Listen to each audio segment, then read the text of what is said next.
If you think you need to be a millionaire to afford $1 million home, you're wrong. But if you think the average person can afford one comfortably, you're also wrong, because the income you actually need sits in this weird middle zone that almost nobody talks about. And once you see the math, it completely changes how you look at houses, mortgages, and even your own salary. Today, we're breaking down exactly how much you need to make to afford a $1 million home without being house poor, stressed, or one layoff away from financial disaster. And I'll show you why most people who buy homes at this price point aren't nearly as rich as you think, but they're also taking on way more risk than they realize. So let's start with the fantasy. You're scrolling Zillow. You see the house, big windows, modern kitchen, maybe a pool. Maybe it's in California, New York, Miami, or honestly, even Texas now. Price tag, $1 million. And in your head, you think, okay, what do you have to make to live here? $500,000 a year? $1 million? Not exactly. Because home affordability isn't based on the price of the house. It's based on the monthly payment. And that's where the real story begins. Let's run the baseline scenario. You buy a $1 million home with 20% down. That's $200,000 up front, which already eliminates most buyers, but we'll come back to that. That leaves an $800,000 mortgage. At today's interest rates, let's say around 6.5%, your monthly principal and interest alone lands around roughly $5,000 a month.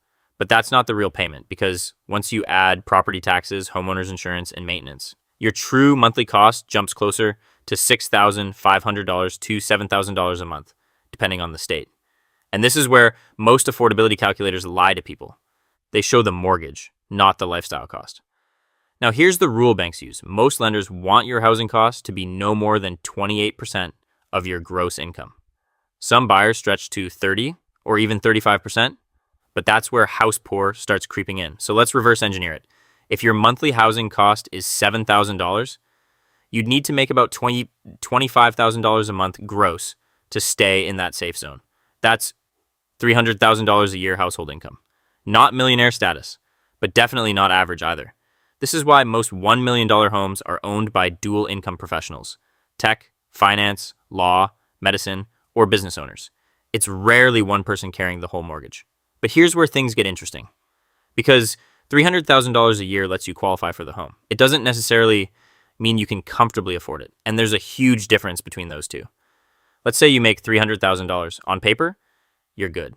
But after taxes, especially in high-cost states, that might drop to $16,000 to $18,000 take-home monthly.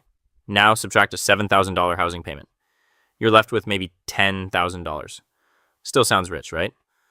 Until life shows up. Childcare, car payments, travel, student loans, investing, supporting family. Suddenly that $1 million house is eating 40 to 50% of your real disposable income. This is how high earners end up feeling broke. Not because they don't make money, but because their fixed costs scale up with their income. Now here's the thing. Some people buy $1 million homes making way less than $300,000. How?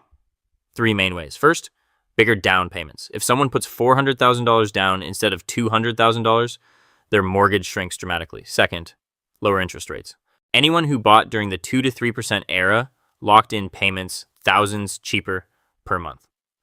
Third, risk tolerance. Some buyers stretch to 40 to 45% of income on housing. Banks may approve it, but financially, it's walking a tightrope.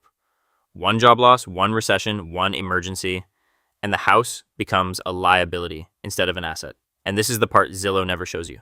Maintenance on a $1 million home isn't small. Roof repairs can hit $20,000. HVAC systems cost around $10,000. Property taxes alone in some states run anywhere from $15,000 to $25,000 per year. The bigger the home, the bigger the upkeep, which means affordability isn't just about buying the house. It's about sustaining the lifestyle around it. So let's put it all together. To comfortably afford a $1 million home without stress, you're realistically looking at around $250,000 minimum household income if you're conservative. $300,000 plus to live comfortably. $350,000 plus if you want flexibility to invest, travel, and not feel like you're suffocating financially. Anything below that, and the home starts controlling your finances instead of the other way around. And this is why home prices feel so disconnected from reality right now. Because in many cities, $1 million doesn't buy luxury anymore. It buys normal, which means the income required to live a middle-class life in certain markets now sits in the top 10% of earners. So if you've ever looked at home prices and thought, how is anyone affording this?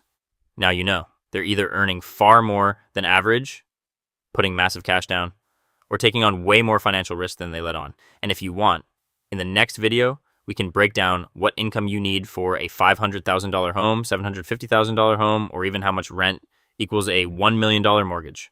Subscribe if you want to see that, and I'll see you in the next one.